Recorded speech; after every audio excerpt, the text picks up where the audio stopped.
నాంపల్లిలో Congress versus BJP, Congress versus BJP. ఎందుకు, ఏ కారణం చేత కాంగ్రెస్ వర్సెస్ బీజేపీ? ఏమైంది? పొద్దుగాలకి వెళ్ళి రాష్ట్రం మొత్తం అలజడి సృష్టించారు. బీజేపీ వర్సెస్ కాంగ్రెసే నడుస్తుంది. ఇక ఈ రాష్ట్రం పంచాయతీ కాదు, మన లొల్లే కాదు, మనకు సంబంధమే లేదు. ఆ లొల్లిలే మంది పెళ్లికి మంగళారతి వెళ్ళినట్టు వాళ్ళ పంచాయతీకి మన కాడ ఏతులో పడతారు కాంగ్రెస్ వాళ్ళు. ఒకసారి చూడండి, ముట్టడి కట్టడి చేసిరట. Congress versus BJP. ముట్టడికి బయలుదేరిన పిసిసి చీఫ్ మహేష్ కుమార్ గౌడ్. ఆయన ఇప్పుడు ఢిల్లీలో క్రెడిట్ కొట్టాలి, ఢిల్లీలో సోనియా గాంధీ దగ్గర క్రెడిట్ కొట్టాలి. పిసిసి అధ్యక్షుడు ఓ రాష్ట్ర పార్టీకి, అదే రకంగా ఓ ఎమ్మెల్సీ పదవులు బాధ్యత పదిలో ప్రజాస్వామ్య విధంగా వాళ్ళు అక్రమమా సక్రమమా, చట్టాలు ఉన్నాయి, కోర్టులు ఉన్నాయి, పోవాలి, తెలుసుకోవాలి. కానీ ప్రజలలోకి వచ్చి ఆఫీసులు ముట్టడి చేసి ఏమైనా ఈడీ ఏమైనా బీజేపీ దానే ప్రభుత్వం అందా? ఇప్పుడు పొంగులేటి శ్రీనివాసరెడ్డి మీద మరి ఇట్నే ఎగరైతే పొంగులేటి శ్రీనివాసరెడ్డి మీద ఈడీ కేసు పెట్టినప్పుడే కుయ్యమనిలే. ఇప్పుడట రాహుల్ గాంధీ, సోనియా గాంధీ అక్రమ కేసులు పెడతారు. వాటి నిరసనగా రాష్ట్రం దేశం మొత్తం అలాంటి పిలుపునిచ్చిరట. ఆ పిలుపు కట ఇలాట రోడ్ల పూట వచ్చి ఆంబోతు లెక్క వాగుతారట. నేనేమడుగుతున్నా మహేష్ అన్న, ఈ రాష్ట్రంలో మరి ప్రజలు ఉన్నారు, వాళ్ళ కష్టాలు ఉన్నాయి, వాళ్ళ బాధలు ఉన్నాయి, కన్నమ్మ బాధలు పడతారు. అవి ఏం మీకు కనపడవు. మీ తల్లి సోనియా గాంధీకి బాధ రాని దేశం మొత్తం అలజడి సృష్టించి మీ మునగాలను రోడ్ల మీదకి వచ్చి పదవులకు హోదాకు కూడా గౌరవం లేకుండా రోడ్లపైకి వచ్చి, అవునా తప్పు ఉంటే మీరు చేసేది చేయరాదుని. ఇదేంది నిరసనలు చేసిన ముట్టడి చేస్తారట పార్టీ ఆఫీసులు, అన్ని పార్టీ ఆఫీసులు. ఈ రాష్ట్రంలో ప్రజాస్వామ్యం ఉన్నదా? దేశంలో ఉన్నది మన ఇంద్రమల రాజ్యం కాదు, చీకటి రాజ్యం కాదు. ఏ చీకటి రాజ్యం అనుకుంటారా? ఎందుకంటే అధికారం ఉండదని చెప్పేసి ఎగురుతారు. ఎందుకంటే పోలీసులు వాళ్ళ చేతుల్లో ఉన్నారు, వ్యవస్థ వాళ్ళ చేతుల్లో ఉంది. ఇక అంటారుగా కట్టి ఉందే బర్రె అన్నట్టు నడుస్తుంది వీళ్ళ కథ. ఇక ఏఐసిసి ఇన్ఛార్జ్ మీనాక్షి ఈమె కూడా వచ్చిందట. ఈ రోజు ఎక్కడ పోయిందో ఇలా వచ్చింది బయటికి. గాంధీ భవన్ మెయిన్ గేటు మూసేసిన పోలీసులట. ఈ పోలీసులకు పెద్ద మినిస్టర్ ఎవరే? Revanth Reddy. Home minister cum CM. వాళ్ళ పార్టీ ప్రోగ్రాం ఆయన అడ్డుకున్నాడు. మనం నమ్మాలి దీన్ని, ఇప్పుడు నమ్మురు మీరు దయచేసి. బారికేడ్లు ఎక్కి కర్రలు పట్టుకొని బీజేపీ కార్యకర్తలు నినాదాలట. ఇది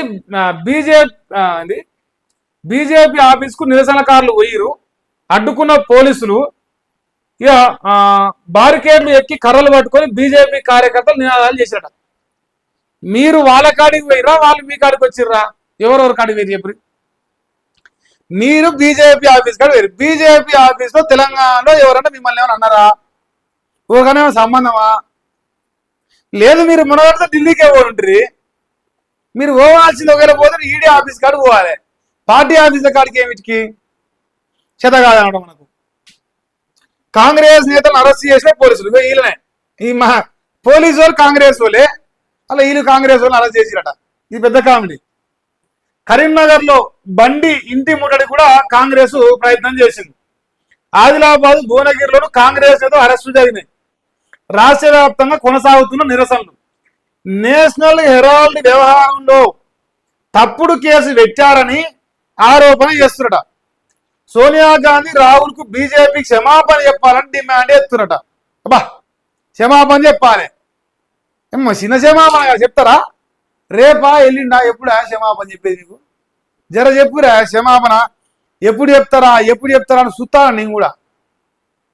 మరి నరేంద్ర మోదీ గారికి క్షమాపణ ఎప్పుడు చెప్తారు మీరు?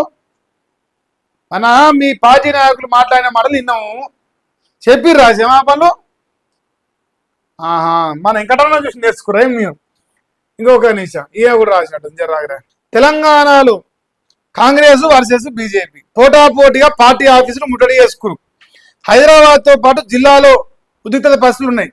నల్లగొండలో కోడిగుడ్లతో దాడి చేసారు. పలువురు ఎమ్మెల్యేలు కూడా అరెస్ట్ అయ్యారు కోడిగుడ్లతోనే. నల్గొండ జిల్లాల కోమటిరెడ్డి వెంకటరెడ్డి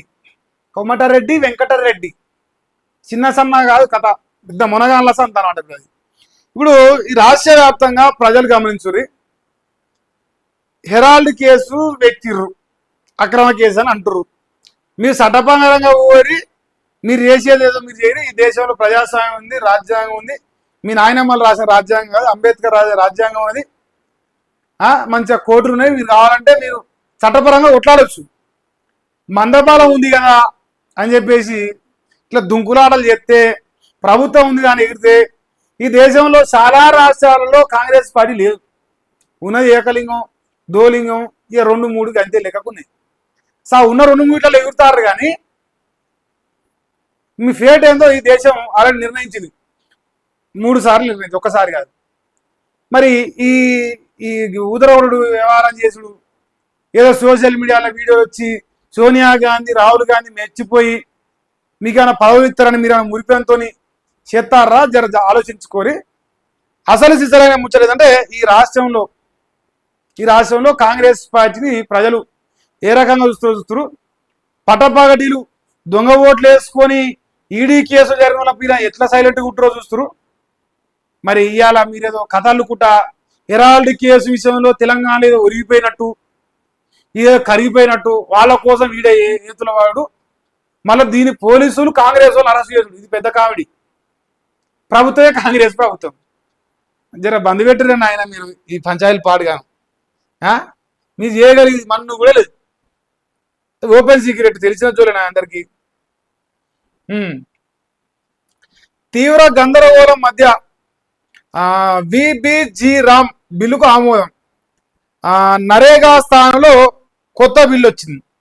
ప్రతిపక్షాల నిరసన మధ్య పదే వాయిదాల పరువు నడిచింది. 125 10 దినాలు నైపుణ్యం లేని పనులు చేసే పెద్దలకు వర్తింపు. ఇక లోక్సభలో ప్రవేశపెట్టిన శివరాజ్ సింగ్ చౌహాన్ అని చెప్పేసి మన మోహనదాస కరమ్చంద్ గాంధీ అనేవాడు ఆయన ఉన్నాడు. ఆయన పేరు మీద ఆ పథకం ఉన్నది. ఆ పేరు మార్చాలని చెప్పేసి గలాటా చేసిర్రు. రేపటికి వాయిదా వేసినట్టుంది సభ. ఏదైనా సరే కానీ ఫైనల్గా బిల్లు పాస్. ఎంత ఎగిరినా, ఎంత దుంకినా, ఎంత ఒరినా మనకి 99, 399 కాదు మనకి. సో పార్లమెంట్లో బిల్లు పాస్ అయింది. నేనైతే ఇలా సెలబ్రేషన్ చేసుకోవచ్చు, కేక్ కట్ చేసుకోవచ్చు. ఎందుకంటే మోహన్ దాస్ కరమ్చంద్ గాంధీ అంటే పేరు ఆయన తప్ప ఇంక ప్రపంచంలో ఎవరు లేకుండా వేయలేరు. చాలా మంది ఉన్నారు ఈ దేశంలో త్యాగాలు చేసినప్పుడు. ఆయన పేరు దిక్తేస్తేనే ఏదో ప్రపంచం బద్దలైనట్టుగా కలరంగి ఇచ్చారు కాంగ్రెస్ వాళ్ళు. అదేం వర్కౌట్ కాలే, తుస్సుబాంబు అయింది లాస్ట్కి అది.